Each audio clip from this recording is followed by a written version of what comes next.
right, I call this meeting of the Isla Vista Community Service District Policy Committee to order at 6:01 p.m. We'll now announce that the meeting is recorded and request that we take a roll call. Director Freeman? Here. Craig? Here. Here. Right, moving on to our land acknowledgement. Before we begin, we'd like to acknowledge the Chumash people who are the traditional custodians of this land. We pay our respects to the Chumash elders, past, present, and future.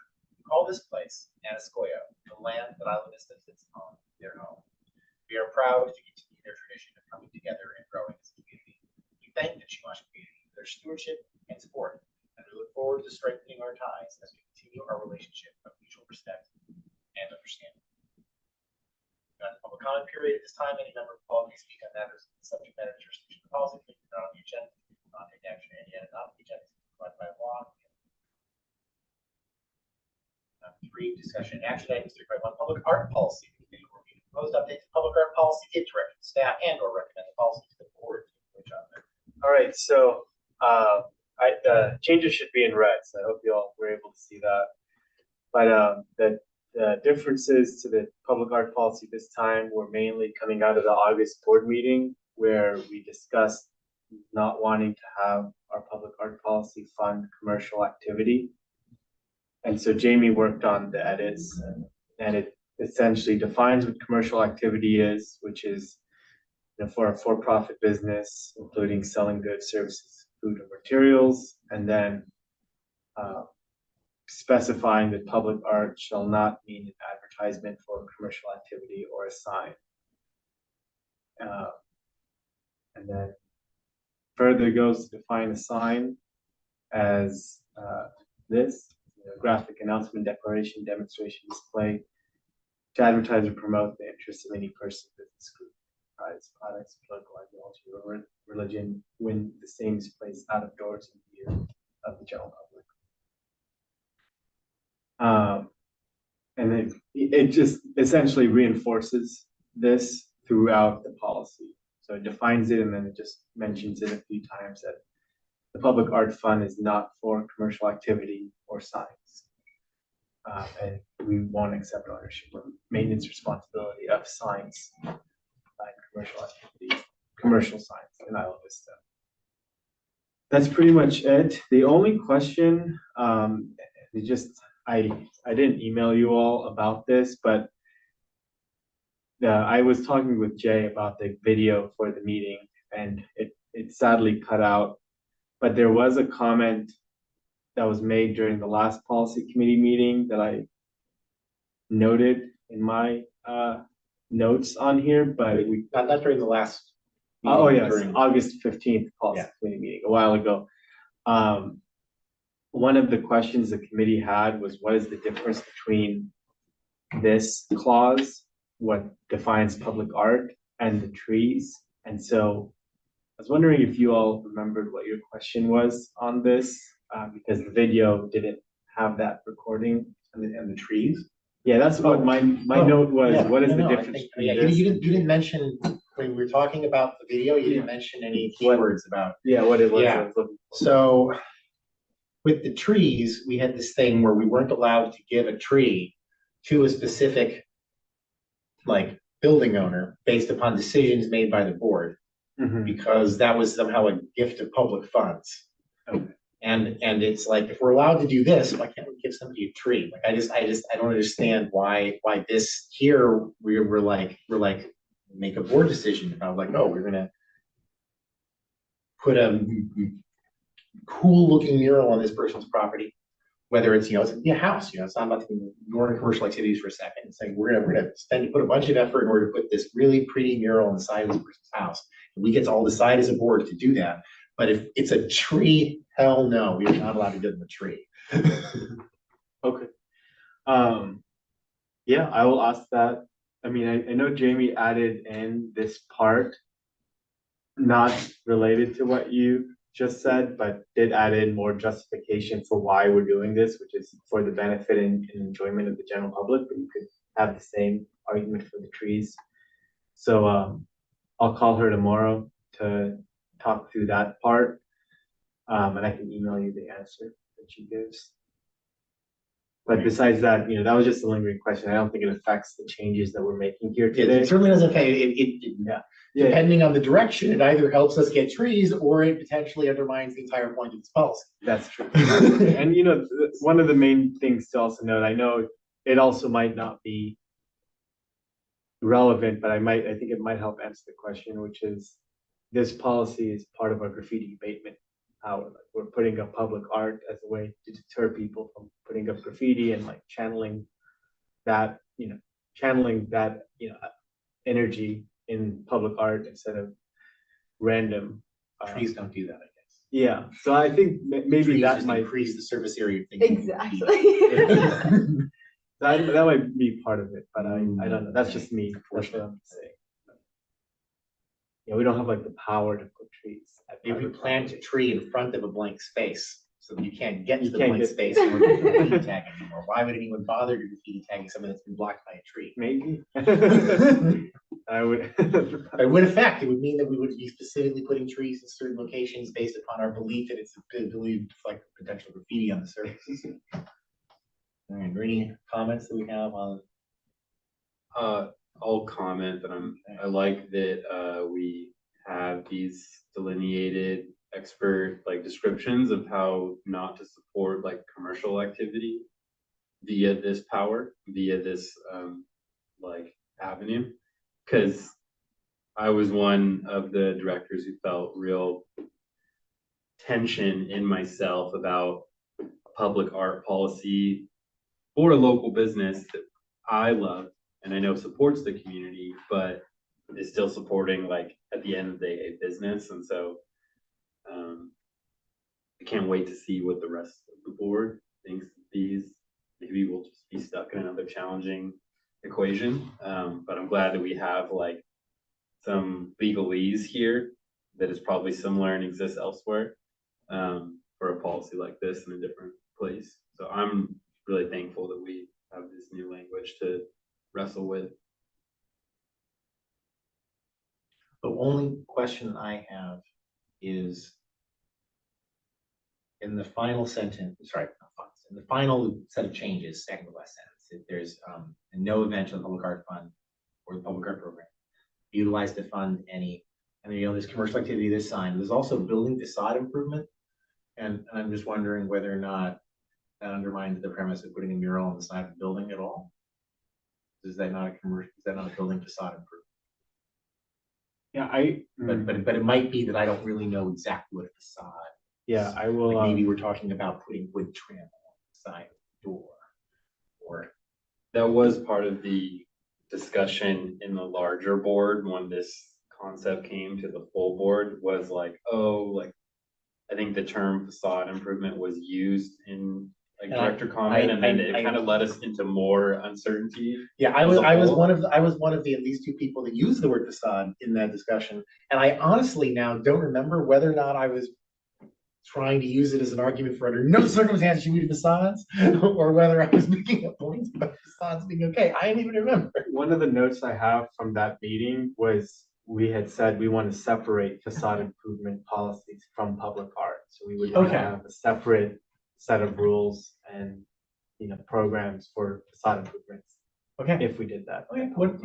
That is useful. I do remember now that full board was interested in having them both exist but separately, and not getting rid of one to only keep the other, kind of a thing. We didn't want only one. We wanted to have them be separate, distinct goals. Even though the larger goal is pretty similar. But yeah. To help my apparently currently terminology challenged self, I'm still just wondering, is a mural on the side of a building not a facade improvement? Yeah. And, but barring that potential quirk, I'm okay with all of this these language changes. Yeah. It would be awkward if it turns out that we can never use this policy. I'll ask Jamie to define that before we did. I mean, are you guys okay if we get that definition to still take it to the board next Tuesday? I am. Are you asking without the definition? Or No, without? if she's able to get that if clarification. we're able to get it, of course, yeah. And even if we somehow don't have it, I think we should still share this with the rest of the board. Okay. Alright. Any public comments on this policy? There's no one touching up. You want a formal motion on this, or are we just looking? A formal motion would be good, but you also, I can take it to the board without that too. Up to you. Okay. But it is saying, you have the option to recommend it.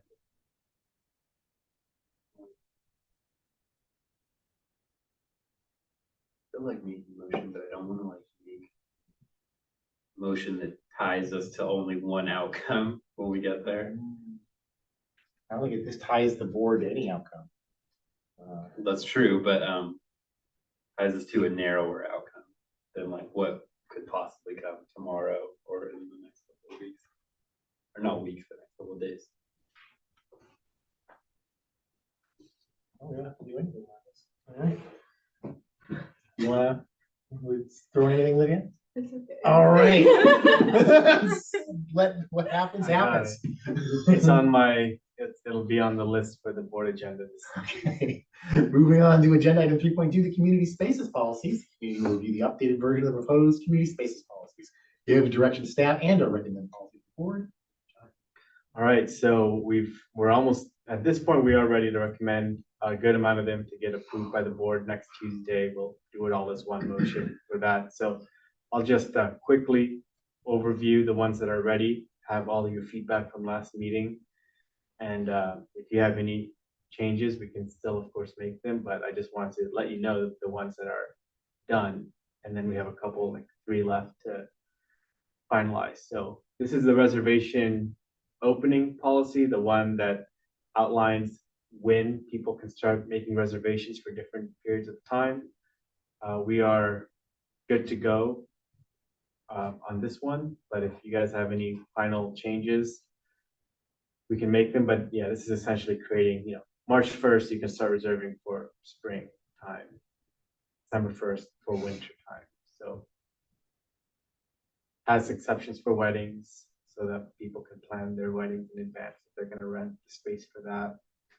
And also exceptions for big events that need more time to plan. They get 6 months in advance.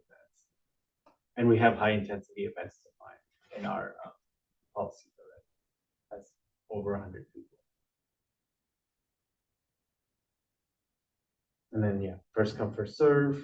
And, this is just going to help us a lot because we get reservations of all kinds all the time. And sometimes conflict over reservations. This is ready to go.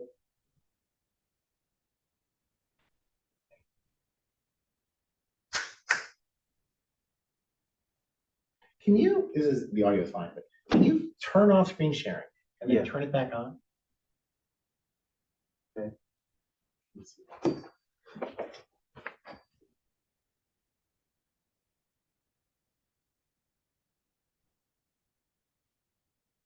Oh, weird. Okay.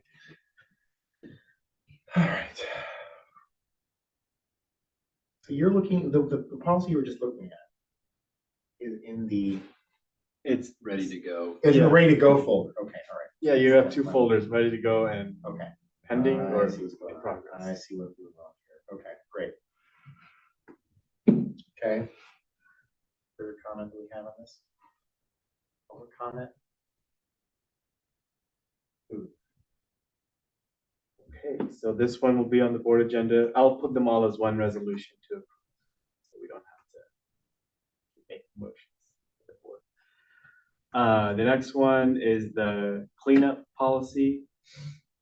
It just we already had just like one sentence saying that people who reserve have to clean up after their event, but obviously that was before we had any reservations, and now we have over 1,000. So this is just creating more structure to the cleanup policy and creates the minor, moderate offenses, severe offense, and what the repercussions are for that. The severe offense, if someone makes a huge mess, it's a $200 fine. That there'll be have to pay us, and if they don't pay the fine, they can reserve the space. Okay. Any public? Moving. Next one is this is really timely. It's become more timely. This is admission charges. So for groups that want to have a payment to enter the event that they're hosting at the community center. This one's more timely now than ever because we have more interest in this now than ever. Right now, our policies do say that people can't charge for their events, like the policies we passed in like 2021 before we took over the space. This is updating things to say that it is allowed under certain parameters and for, recouping your costs for the event, not to make profit. Why this is super relevant now is with the new ordinances that don't allow for, paid band shows and things like that in Isla Vista. If a band wanted to have a show and they wanted to be able to compensate their members for performing, they'd be able to do that at the community center under this policy. We have some interest already from some groups. We hosted a town hall a couple weeks ago, and we had some bands attend who said that they would want to take advantage of this if it became a program that we had. So this is just creating that structure for people to be able to charge, and they would have to submit to us information so that, and they would have to get approval.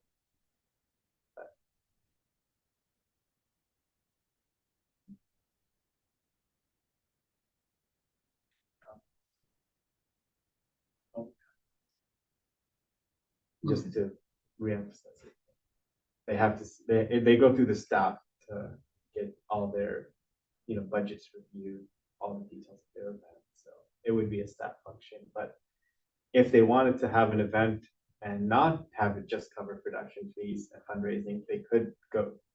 It says it could go to the board for explicit approval, but it would be something staff would have to recommend. So we would not bring something to the board that's frivolous. Recommend something if there was a legitimate need, or we felt like it was legitimate. What else you got? All right, this one's good to go. Okay.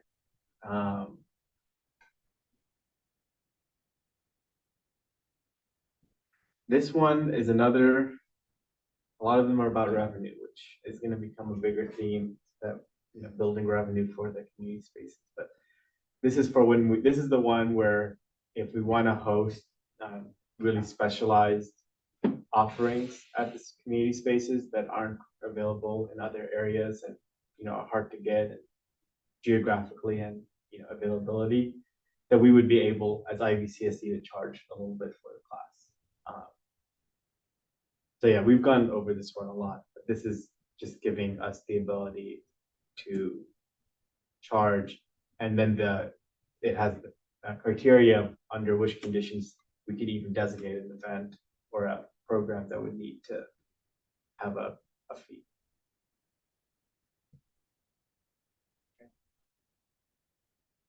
And we would have a differential pricing and have a way for people to be subsidized and sliding scale if they have financial issues.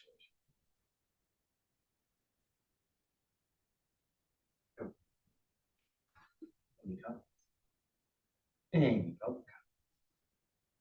Moving. All right.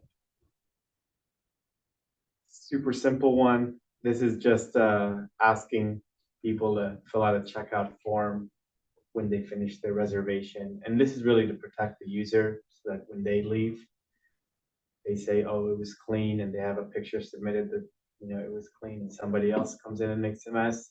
They are protected that, yeah, we did clean, and look, here's a picture that we did do so. If not, we might have to, we would have to figure out who it was and all that.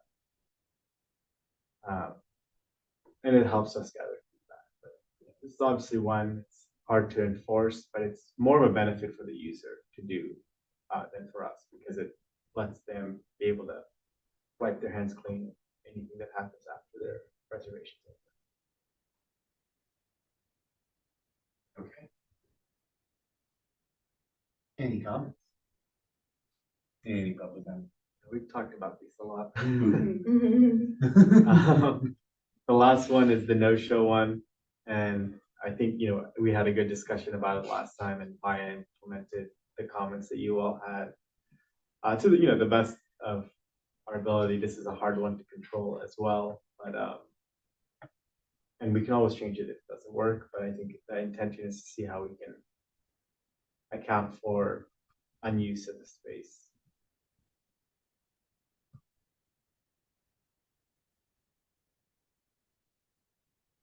We'll see what happens. We'll see what happens. Any comments? I don't think any Any harm will public come. Moving on. All right. So those are the ready to go ones. So we'll take these to the board on Tuesday for approval, and then let me go to the. I have a lot of tabs open.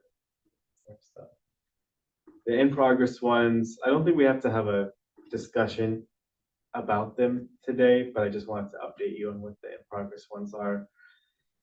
The first one is the alcohol presence and distribution one. We're still working it out. We had some good discussion. Well, we had an initial discussion with Lieutenant Tesla. He's able to approve temporary ABC licenses, we learned.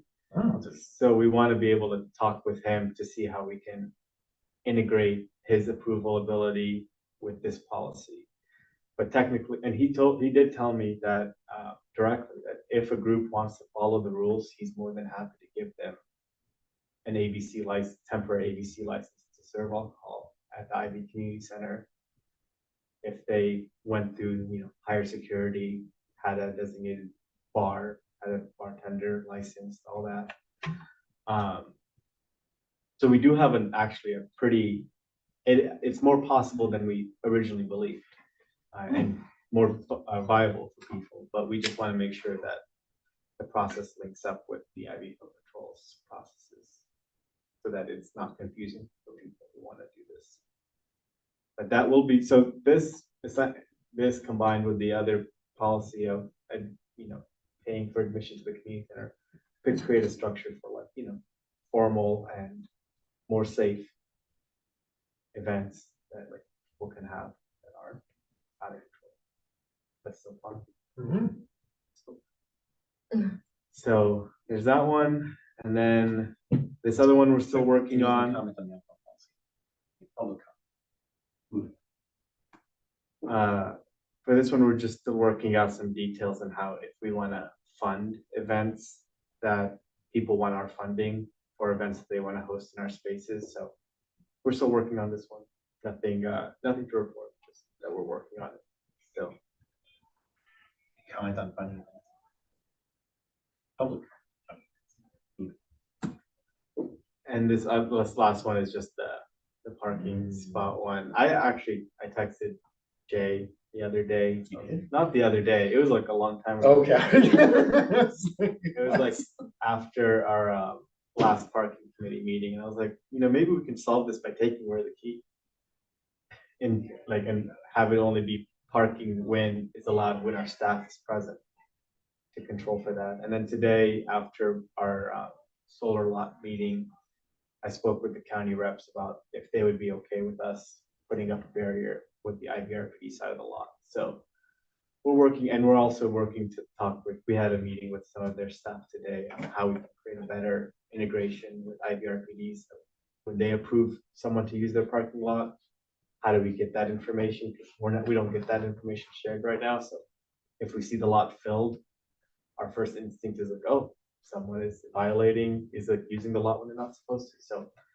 we have a lot of different moving pieces here to get a better system in place to track the use of the parking lot before we get to having a policy. So this one will change, maybe significantly, based on how these three different conversations go. Never ending problem though. Any comments on parking spot? Or public comment? All right, moving on. I guess actually brings us to the end of. We have one more. Oh, you have one. Number 3, the wedding Oh, no, I didn't mean the end of the meeting, I Oh, meant the end of of the, community spaces. community policies. spaces policies, yes. Okay, moving on to 3.3, community center private rentals for wedding fee schedule. The committee will review the proposed community center private rentals for wedding fee schedule, give direction to staff, and or recommend policy to the board. All right, so, this has been a topic that's come up since the beginning of the community center, not the beginning, for a very long time, entangled with the community center discussion. Oh, people could have weddings here and other private events. And obviously Santa Barbara is a very big wedding destination. And we have an excellent location for a wedding reception venue, maybe not for the ceremony itself, but whatever people want to do. So Maya has been working, and she's on her way. She has a class that ends at 6:30 on Tuesdays, but we've been working to, she's been working to do a lot of research around Santa Barbara to compare what other venues, mainly public ones like the Santa Barbara, I think it's called the Carousel House, the one on Cabrillo, and others, and what they charge for having a wedding reception at their spaces. And so we've been building out this policy. We're not here to ask to get this approved at the board meeting coming up. We just wanted to introduce the topic of having weddings be a separate category of event rentals, first of all, and then having a fee structure for weddings. And one thing to know is we're allowed to charge whatever we want for facility rentals. There's no like process where we have to determine here's like the value of, like, if we were doing like the compost fee, that we have to like justify that fee pretty strongly. Like, oh, it costs us this much to do this. We're allowed to charge it. We can charge $10,000, but we're not going to do that, obviously. But we're allowed to charge anything for rent of our community space. That's what our legal counsel had said to me. So I'll walk you through this. So for non-residents, and we split it between non-residents and residents. That's consistent with how our policy has been since the beginning. We can also not do that, but essentially for the all day, it's $2,000, and then less for less amount of time. And then residents, if they have a proof, we want to have a more strict process to have proof of residency. They would get $500 off, essentially, of the all day. Then they'd get less for all of them, essentially. We're mainly looking to have the weddings happen in the summer. We don't want this to be an all year option for people. And obviously that's just, generally when wedding season is. And then this is what was recommended to us by people in the wedding industry that we spoke with, is that you'd want to have different fees for pretty much everything. Like if they want to use the tables and chairs, a charge. If you want to have support from our staff on coordination, a charge. If you want to, have the parking lot, a charge. Stage that we already have in there, there's a charge. So we would also charge them a cleaning fee. Our staff would be present for the event, so they'd pay the staff's time to be there. They'd have a deposit they'd give to us. So this is essentially the concept we're looking at. It is really consistent with how almost all wedding venues work.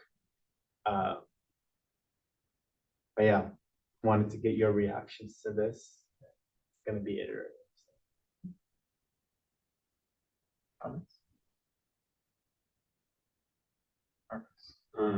So I'm looking at the Carousel House, which is a great example for us to look at. I'm glad our staff was doing that. And their management by the Santa Barbara Parks and Rec. And their similar discount rate. They're a little bit more expensive than us, but still cheaper than like a lot of other places in Santa Barbara, I'm sure. And they do have their breakdown. So I like the way this general structure is set up. I like that we have broken it down into pieces and that we consulted with folks in the industry.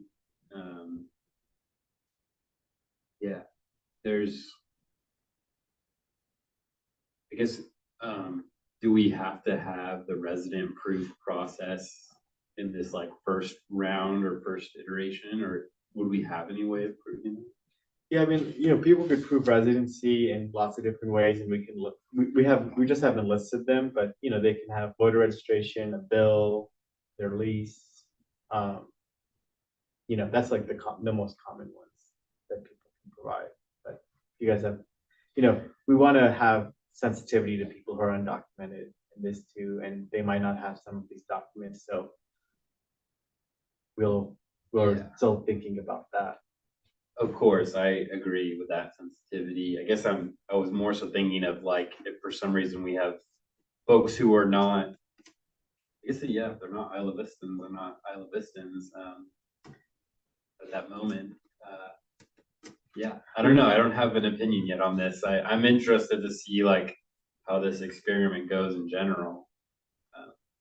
Were you thinking like for former Isla Vistans? Because that did come up in Yeah, our, like well, I feel like drafting and like do we that- give a discount to people who used to live here? But It could It's be not- like a huge draw, but also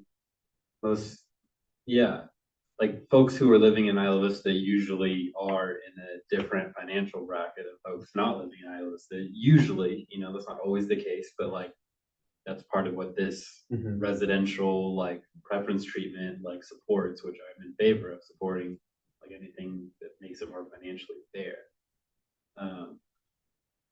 Yeah, I don't really have anything to add, but I'm like really curious to see how this goes. I'm also like curious. This is not like a helpful comment or question, but like the carousel house, which is a great example. I never even like knew the name of that thing before, or that it was a wedding thing.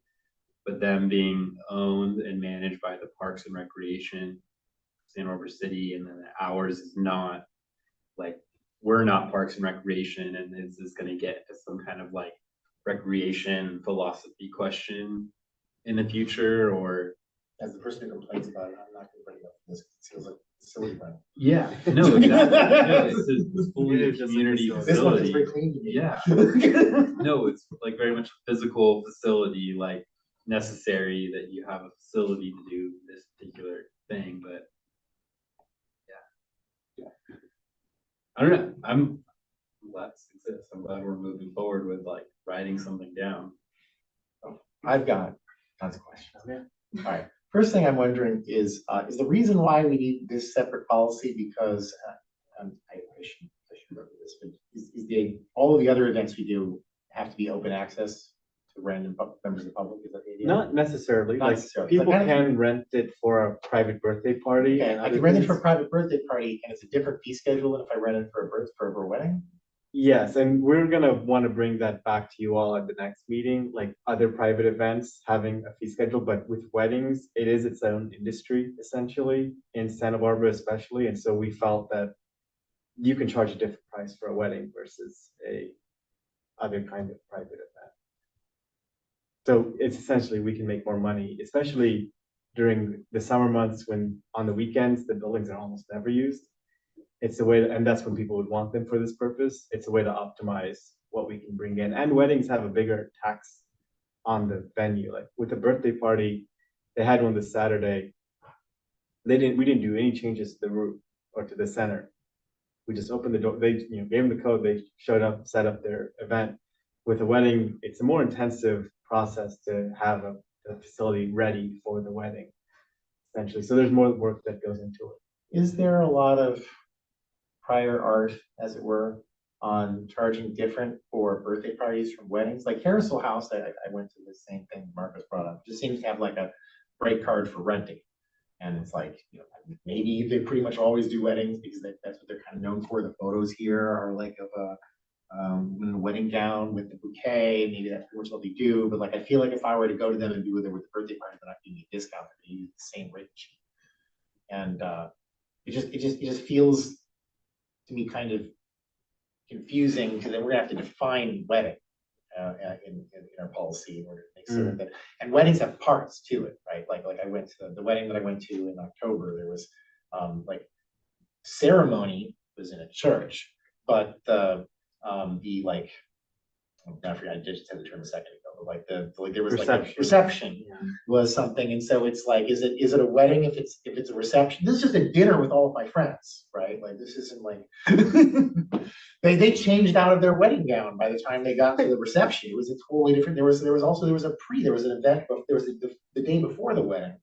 There was a pre-reception sort of thing. Is that considered part of the wedding? And I feel like people are going to be renting us out potentially more for the receptions necessarily than they might do for the actual service. But I feel like we're going to get a lot more receptions. Oh yeah, no, we discussed that. It's gonna mainly be a wedding reception hall. Yeah. But at the same time, So- a lot of businesses, the private ones, not as much the public ones. There's not that many public ones that are like, wedding venues, but a lot of private venues, they do have a separate race schedule for weddings versus even like a cake maker. Like once they find out you're asking for a wedding, price goes up. I mean, and we're under, compared to the private market, we're like 10% of the cost. Like instead of ours, like $15,000 for some of the private venues, or if you're getting it for a wedding, like the Kage downtown, they charge a lot of money if it's for a wedding.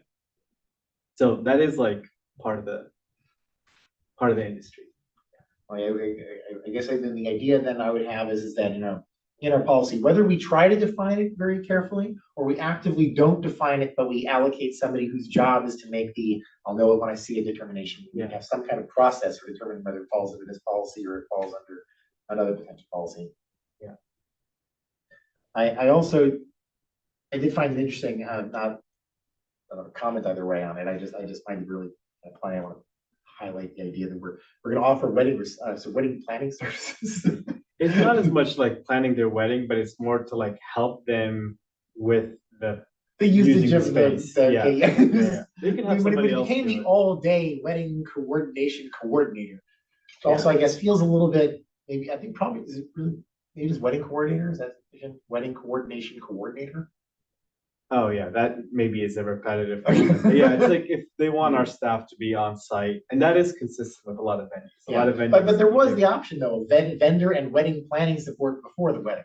There was separately during the thing, making sure that you've got you use the seating correctly, there's decorating and everything, and there's separately we can do wedding planning for you. Yeah. Like, okay.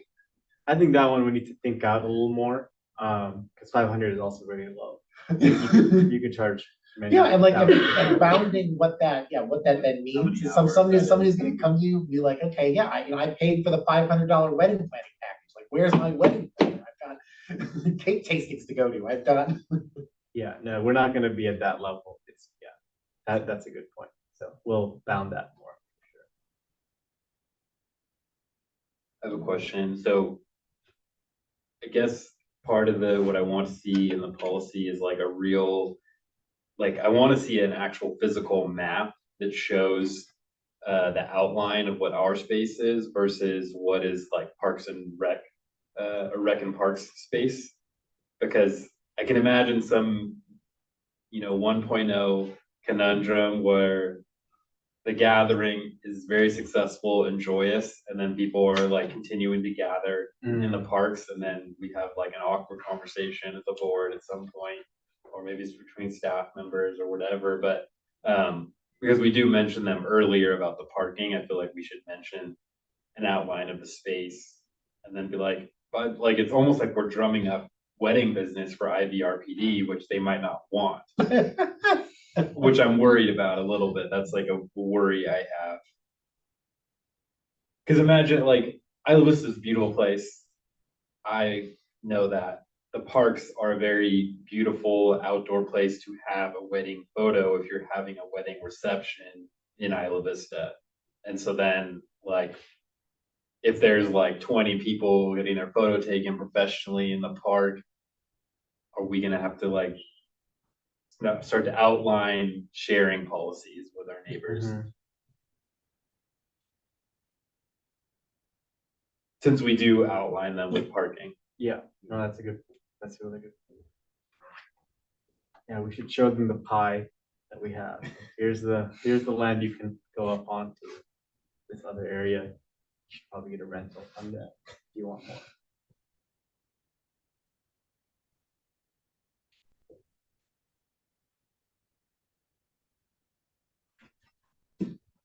Anything else? yeah, right here, this says tables and chairs take, set up and take down. But we just learned more recently, we should just charge them for even using them. Yeah, doing it And themselves. then charge them for setup and take down separately. So you can really nickel and dime if you think I about mean, it it's hard really enough. valuable.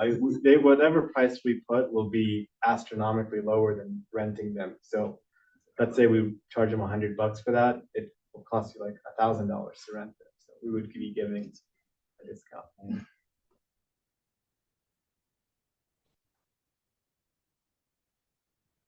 Yeah, this would only really take place like 3 months a year. And so we would put that into the policy too, that this is for, we're gonna, because very easily, like let's say 7 years down the road, this could go out of control. Like if it becomes such a good venue and people want, but we want to bound it to like, the summer months when there's way less activity anyways, less demand for the spaces.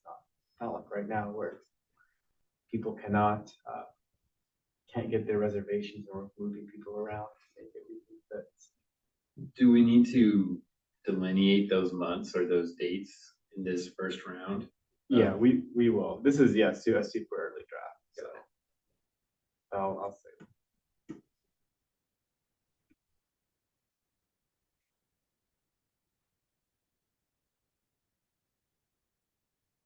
Also, I assume that y'all are doing this, but is part of this process being shared with IVRPD staff at this point or before it goes to like a board resolution moment? Yeah, we haven't talked with him yet, but I think it'll be one of our next steps after today.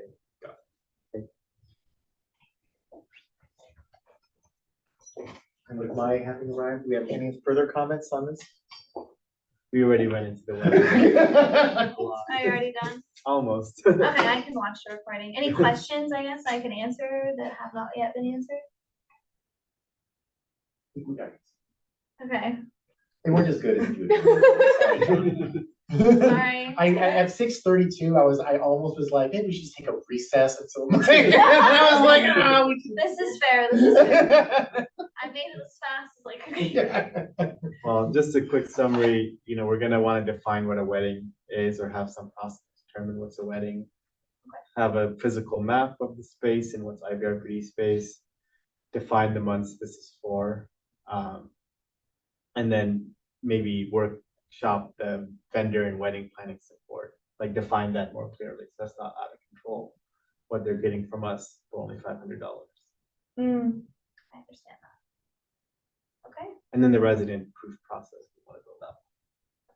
I brought up the idea of, I paid my $500. Why aren't you at my cake tasting?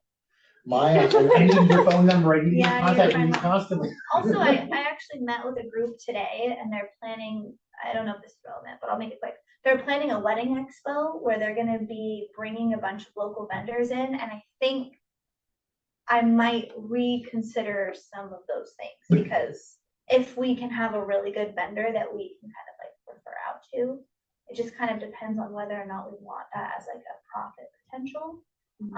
And I also brought up to Jonathan today that I also have been considering maybe for non-residents potentially charging more for some of the amenities we offer because things like tables and chairs are expensive, and if we do want this as like a revenue model, then I think we may need to be slightly more stingy with all of the great things we have. So also something to consider. I wanted to add, I noticed, because a friend of mine is planning a wedding in Santa Barbara. They're not living here right now, but the current of the Santa Barbara Independent is like the wedding issue, Right.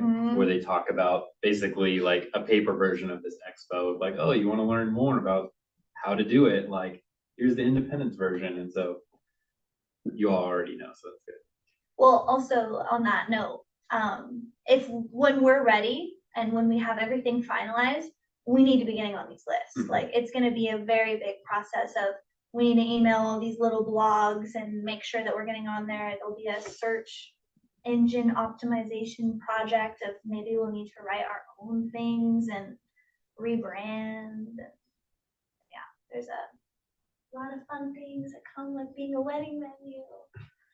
So I agree, definitely need to get on that list. That's about it. And we went through the community spaces policy. They're all good to go. The three said are good to go. Fabulous. Well, I'm gonna go run to the community center then, because the lockbox is yelling. So, have a good night, everyone. Thank you. Any further comment? Any public comment? Seeing none, moving on. For future meeting dates and future agenda items. Next regular meeting of the policy committee will take place on Tuesday, March 19th, 2024 at 6 p.m. on Zoom and at the community room at 970 Embarcadero Del Mar, City, California. Yeah, I forgot we got the Trello board now. I That's can't super find my easy. policy there. So many. So- Trello boards. So policy, public art is done. These two we're still working on. The board asked last time for a nonprofit funding sponsor policy, so that's the new addition. Is there any ones you guys want to prioritize to move up the ladder, get done sooner? Can you zoom in a little Oh bit? yeah, sorry. It's big on my screen. Got it. And these are, I don't think we prioritize them necessarily in any specific order. So if you guys do have any to put more at the top, I will do that and work on. Not just. I'm personally curious about the tree policy, and we did hear a public comment mentioning that concept recently in our Mhm. full board meeting. And apparently, there's gonna be some discussion, on like, Ash and we're gonna bring something to the Parks Board about. Yeah, I was talking to them about it. So, that's fair. I guess my question is like the ones that pertain to employees, like time cards and missed shifts, do we just like, why are those not priority? There, like I said, this is not in any particular order. We actually have the missing shifts one mostly written and the time card mostly written. It's just we have to get it to you guys finalized. But we've like kind of operationalized them. They're just not a policy. We just want it to be a policy eventually so that we can like actually fall back on something. But it's not been as much of a problem lately too. So Glad to less hear that. urgency on it. But we have drafts and outlines for this. So I could move them up because they are, could get done sooner and to you sooner. But if there's something that's, a district priority, I could also get that done sooner. Okay. Like, I keep the nonprofit one at the top because the board requested it. So like, that's my logic for it, since the board said as a whole, we want to see this, those will always be number one, because, boards to make the decision.